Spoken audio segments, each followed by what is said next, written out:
खासदार शरद पवार आणि खासदार निलेश लंके यांचे हेलिकॉप्टरने साताऱ्यात आगमन. शुक्रवारी कर्मवीर समाधी परिसरातील कार्यक्रमास राहणार उपस्थित. रयत शिक्षण संस्थेचे संस्थापक कर्मवीर भाऊराव पाटील यांच्या 66व्या पुण्यतिथीनिमित्त कर्मवीर समाधी परिसरात आयोजित कार्यक्रमास उपस्थित राहण्यासाठी खासदार शरद पवार यांचे गुरुवारी सायंकाळी 6:30 वाजता सातारा येथे हेलिकॉप्टरने आगमन झाले. त्यांच्या समवेत खासदार निलेश लंके हे होते. माजी मंत्री आमदार शशिकांत शिंदे, माजी मंत्री आणि सह्याद्री सहकारी साखर कारखान्याचे चेअरमन बाळासाहेब पाटील, खासदार धैर्यशील मोहिते पाटील, रयत शिक्षण संस्थेचे चेअरमन चंद्रकांत दळवी, प्रभारी पोलीस अधीक्षक वैशाली कडूकर, जिल्हाध्यक्ष सुनील माने, कोरेगाव तालुका शेतकरी सहकारी खरेदी विक्री संघाचे चेअरमन शहाजीराव क्षीरसागर यांच्यासह विविध मान्यवरांनी पुष्पगुच्छ देऊन खासदार पवार आणि खासदार लंके यांचे स्वागत केले. त्यानंतर खासदार शरद पवार आणि खासदार लंके हे सातारच्या विश्रामगृहावर दाखल झाले. यावेळी त्यांच्या समवेत आमदार शशिकांत शिंदे, बाळासाहेब पाटील हे होते. यावेळी कमराबंद चर्चा झाली. मंत्री श्रीमंत छत्रपती शिवेंद्रसिंहराजे भोसले यांच्या नेतृत्वाखाली सार्वजनिक बांधकाम खात्याची गरुड झेप 100 दिवस कृती कार्यक्रमात पटकावला दुसरा क्रमांक. महायुतीचे सरकार सत्तेवर आल्यानंतर सर्वसामान्य जनतेला दिलासा देण्यासाठी आणि प्रशासन गतिमान करण्यासाठी मुख्यमंत्री देवेंद्र फडणवीस यांनी जाहीर केलेल्या 100 दिवस कृती आराखडा उपक्रमात मंत्री श्रीमंत छत्रपती शिवेंद्रसिंहराजे भोसले यांच्या नेतृत्वाखाली सार्वजनिक बांधकाम खात्याने उल्लेखनीय काम करत राज्यामध्ये द्वितीय क्रमांक पटकावला आहे. राज्य सरकारच्या वतीने मंत्रालयात बुधवारी सायंकाळी 6 वाजता झालेल्या पारितोषिक वितरण समारंभात मुख्यमंत्री देवेंद्र फडणवीस आणि उपमुख्यमंत्री एकनाथ शिंदे यांच्या हस्ते आणि मंत्री श्रीमंत छत्रपती शिवेंद्रसिंहराजे भोसले यांच्या प्रमुख उपस्थितीमध्ये सार्वजनिक बांधकाम खात्याच्या अप्पर मुख्य सचिव श्रीमती मनीषा म्हैसकर यांनी हा पुरस्कार स्वीकारला. राज्य सरकारने केलेल्या या सन्मानामुळे अधिक जोमाने व चिकाटीने काम करून राज्याची सेवा करण्याची प्रेरणा अधिक वृद्धिंगत झाली आहे. माझ्या खात्यातील सर्वांचेच मनापासून अभिनंदन करतो, असे मंत्री भोसले यांनी सांगितले. कराड नगरपालिकेने 2030 सालापर्यंत विकासाचा आराखडा आत्ताच तयार करावा. आमदार डॉक्टर अतुलबाबा भोसले पालिका कार्यालयास दिली भेट. कराड नगरपालिकेने 2030 सालापर्यंतचा विकासाचा आराखडा आत्ताच तयार केला पाहिजे. शहराच्या विकासासाठी राज्य सरकारकडून आवश्यक असलेला निधी आणण्यासाठी मी निश्चितपणे प्रयत्न करत आहे. प्रीतिसंगम घाट, कृष्णा कोयना नद्यांच्या काठी, नेकलेस रोड आदींचा विकास करण्यात येणार आहे. धार्मिक पर्यटनाच्या दृष्टीनेही अनेक ठिकाणे शहर परिसरात आहेत, त्याचाही विकास केला जाणार आहे, अशी माहिती आमदार डॉक्टर अतुलबाबा भोसले यांनी दिली. कराड नगरपालिकेतर्फे आयोजित कराड शहर स्वच्छता अभियान आढावा बैठक गुरुवारी सकाळी 11:30 वाजण्याच्या सुमारास झाली. या बैठकीस उपस्थित राहून आमदार भोसले यांनी विविध विषयांवर चर्चा केली. स्वच्छ सर्वेक्षणात देश पातळीवर अव्वल ठरलेल्या कराड नगरपालिकेचा क्रमांक शहरात अस्वच्छता वाढल्याने घसरला आहे. त्याला नगरपालिका प्रशासनच जबाबदार आहे. यापूर्वी काय झाले त्यावर आपल्याला आता चर्चा करायची नाही.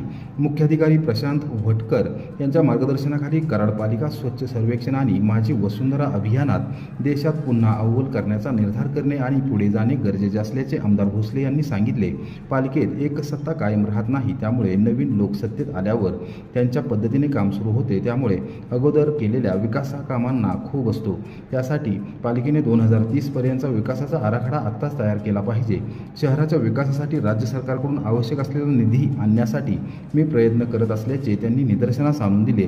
प्रीतिसंगम घाट, कृष्णा कोयना नद्यांच्या काठी, नेकलेस रोड आदींचा विकास करण्यात येणार आहे. धार्मिक पर्यटनाच्या दृष्टीनेही अनेक ठिकाणे शहर परिसरात आहेत, त्याचाही विकास केला जाईल, अशी ग्वाही आमदार भोसले यांनी दिली. मान तालुक्यातील रानंच्या तलावात अवतरली कृष्णामाई. जिहेकटापूर उपसा जलसिंचन योजनेतून मिळाले पाणी. मान तालुक्यातून दुष्काळ हा शब्द कायमचा हद्दपार करण्याचा ठाम निर्धार ग्रामविकास मंत्री जयकुमार गोरे यांनी केला. मुख्यमंत्री देवेंद्र फडणवीस यांच्या मार्गदर्शनाखाली गुरुवारी लक्ष्मणरावजी इनामदार जिहेकटापूर उपसा जलसिंचन योजनेतून कृष्णा नदीचे पाणी आता थेट दुष्काळी मान तालुक्यातील रानंच्या तलावात पोहोचले आहे. गुरुवारी सकाळी 11:30 वाजता ग्रामस्थांनी शेतकऱ्यांनी आनंद व्यक्त करत जलपूजन केले. मंत्री जयकुमार गोरे यांनी मान तालुक्यातून दुष्काळ हद्दपार करण्याचा निर्धार केला आहे. त्यांनी मुख्यमंत्री देवेंद्र फडणवीस, जलसंपदा मंत्री राधाकृष्ण विखे पाटील यांच्या मार्गदर्शनाखाली जिहेकटापूर उपसा जलसिंचन योजनेचे पाणी मान तालुक्यात आणले आहे. हे पाणी आंधळी धरणामध्ये पोहोचले होते.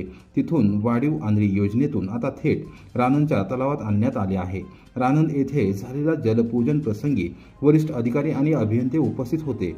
ग्रामस्थ व शेतकऱ्यांनी मंत्री जयकुमार गोरे यांना धन्यवाद दिले असून आगामी काळात मान तालुका हा पूर्णपणे हिरवागार होणार असल्याचा विश्वास त्यांनी व्यक्त केला। मंत्री गोरे हेच मान तालुक्याचे नशीब बदलू शकतील, आम्ही कायम त्यांच्या पाठीशी उभे राहणार असल्याचा शब्द यावेळी त्यांनी दिला।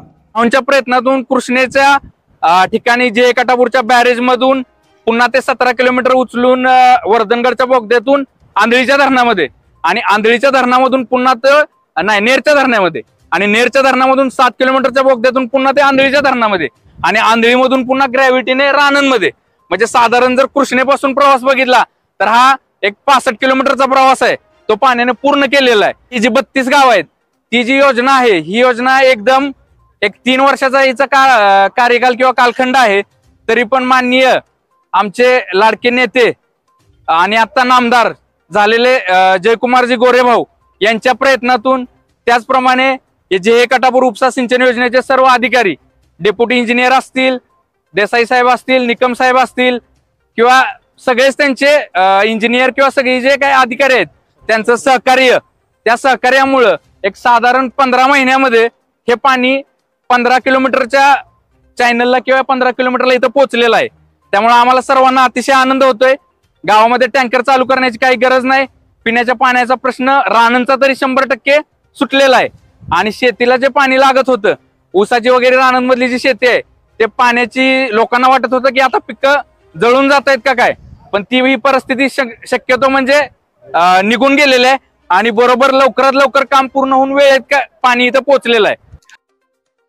शिवनेरी शुगर लिमिटेड साखर कारखान्यास महाराष्ट्र प्रदूषण नियंत्रण मंडळाचा दणका, 25 लाखांची बँक गॅरंटी केली जप्त, प्रदूषण विरोधात दिलेल्या लढ्याला मिळाले यश। सामाजिक आणि माहिती अधिकार कार्यकर्ते दत्तात्रय सुतार यांची माहिती। कोरेगाव तालुक्यातील जयपूर गणेश टेकडी येथील शिवनेरी शुगर लिमिटेड या खासगी साखर कारखान्याने केलेल्या बेकायदेशीर प्रदूषणाच्या विरोधात दिलेल्या लढ्याला यश आले आहे। महाराष्ट्र प्रदूषण नियंत्रण मंडळाने अखेर कारखान्याच्या विरोधात कारवाई करत कारखान्याची 25 लाख रुपयांची बँक गॅरंटीची रक्कम जप्त केली आहे।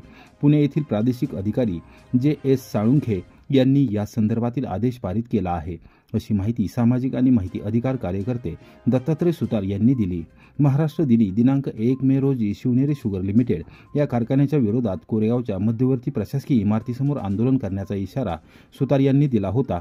त्या पार्श्वभूमीवर प्रांताधिकारी अभिजित नाईक यांनी गुरुवारी दुपारी 12 वाजता आपल्या दालनामध्ये कारखान्याच्या प्रदूषणाविषयी तक्रारदार आणि कारखानदार तसेच प्रशासकीय यंत्रणेतील खाते प्रमुखांची संयुक्त बैठक बोलावली होती। बैठकीच्या प्रारंभीच सातारा येथे प्रादेशिक अधिकारी सातपुते यांनी प्रदूषण नियंत्रण मंडळाने कारखान्यावर दंडात्मक कारवाई केली असल्याची माहिती दिली। या संदर्भातील आदेश त्यांनी उपलब्ध करून दिला आहे।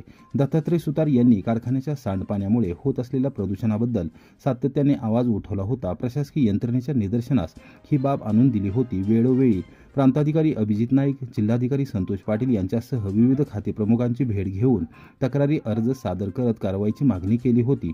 सातारा येथील उपप्रादेशिक अधिकारी सातपुते यांनी कारखान्याच्या प्रदूषणाविषयी कारवाईचा अहवाल वरिष्ठ कार्यालयाकडे सादर केला होता। त्यावर सुनावणीची प्रक्रिया देखील पार पडली। कारखान्याने नेमकी भूमिका स्पष्ट केली नाही। तसेच यापूर्वी त्यांच्याकडून प्रदूषण झाल्याचे स्पष्ट झाल्यानंतर मंडळाने कारखान्याची बँक गॅरंटीची 25 लाख रुपयांची रक्कम जप्त करण्याचा निर्णय घेतला आहे। कोरेगाव तालुक्याच्या दक्षिण भागातील सर्वसामान्य शेतकरी आणि पशुपालकांच्या हितासाठी कारखान्याच्या विरोधात लढा दिला। प्रशासनाने वेळ काढूपणा केला, मात्र हा विषय लावून धरल्यानंतर अखेरीस कारवाईपर्यंत विषय पोहोचला, याचा आनंद असल्याचे सुतार यांनी सांगितले। पुण्याचे प्रादेशिक अधिकारी JS साळुंखे यांच्या स्वाक्षरीने मंगळवार दिनांक 6 मे रोजी कारखान्याला हा आदेश देण्यात आला आहे। या आदेशामध्ये 5व्या क्रमांकाच्या मुद्द्यामध्ये बँक गॅरंटीची रक्कम जप्त करत असल्याचा स्पष्ट शब्दात उल्लेख करण्यात आला आहे। त्याचबरोबर कारखान्याने आता कारवाईच्या उपाययोजनाबाबत स्पष्ट निर्देश दिले आहेत। एकूणच यापुढील काळात जर प्रदूषणाचा मुद्दा पुन्हा एकदा उपस्थित झाला तर लढा पुन्हा सुरू केला जाईल, असा इशारा देखील सुतार यांनी दिला आहे। मी दत्तात्रय सुतार, सामाजिक कार्यकर्ता। शिवनेरी कारखान्याच्या विरोधात 1 मे रोजी आंदोलन केलं होतं। त्या आंदोलनात मीटिंगमध्ये मला आजची तारीख दिली होती, दिनांक 8/5/2025 रोजी मीटिंग घेण्याचं ठरवलं। त्यामध्ये प्रदूषण अधिकारी सातपुते साहेब व कारखान्याचे व्यक्ती आले होते। तर त्या मीटिंगमध्ये चर्चा झाली। चर्चेमध्ये सकारात्मक चर्चा होण्याचं कारण म्हणजे त्यांनी 25 लाख रुपये दंड प्रदूषण विभागानं शिवनेरी साखर कारखान्याला केला आहे आणि बाकीचं जे काय पाण्याचं प्रदूषण होत आहे त्या संदर्भात त्यांना प्रांताधिकारी यांनी 8 दिवसाची मुदत दिलेली आहे. तर 8 दिवसात त्यांनी त्या पाण्याचं नियोजन केलं नाही आणि पुढील पावसाळ्यात जर काय प्रॉब्लेम आला पाऊस पडल्यानंतर तर त्याला जबाबदार शिवनेरी कारखाना राहील व प्रशासन राहील. आणि माझं मी आंदोलन हे कायमस्वरूपी चालू ठेवणार आहे. जनतेच्या विषयी माझ्या मनात चांगल्या भावना आहेत. कारखाना बंद पडू नये ही माझी अपेक्षाच आहे. कारखाना चालू राहावा. मी शेतकऱ्यांच्यासाठी शेतकरी संघटनेचं काम 15 वर्ष केलेलं आहे. त्यामुळे मला कारखाना बंद पाडावा ही माझी भूमिका नसून कारखान्याने नियमानुसार त्यांचं कामकाज करावं. कुठल्याही व्यक्तीला, नागरिकांना, जनतेला त्रास होऊ नये या उद्देशाने कामकाज करावं ही माझी भूमिका आहे. त्यामुळे शिवनेरी कारखाना यापुढे कुठल्याही चुकीच्या पद्धतीने कामकाज करू नये, लोकांना त्रास होऊ नये या दृष्टिकोनाने कामकाज करावं, कारखाना चालवावा ही माझी इच्छा असून याच्या पुढे 8 दिवसात जर काही त्यांनी पाण्याच्या संदर्भात, प्रदूषणाच्या संदर्भात कारवाई केली नाही तर मी भवितव्यात योग्य त्या न्यायालयात सुद्धा जाणार आहे.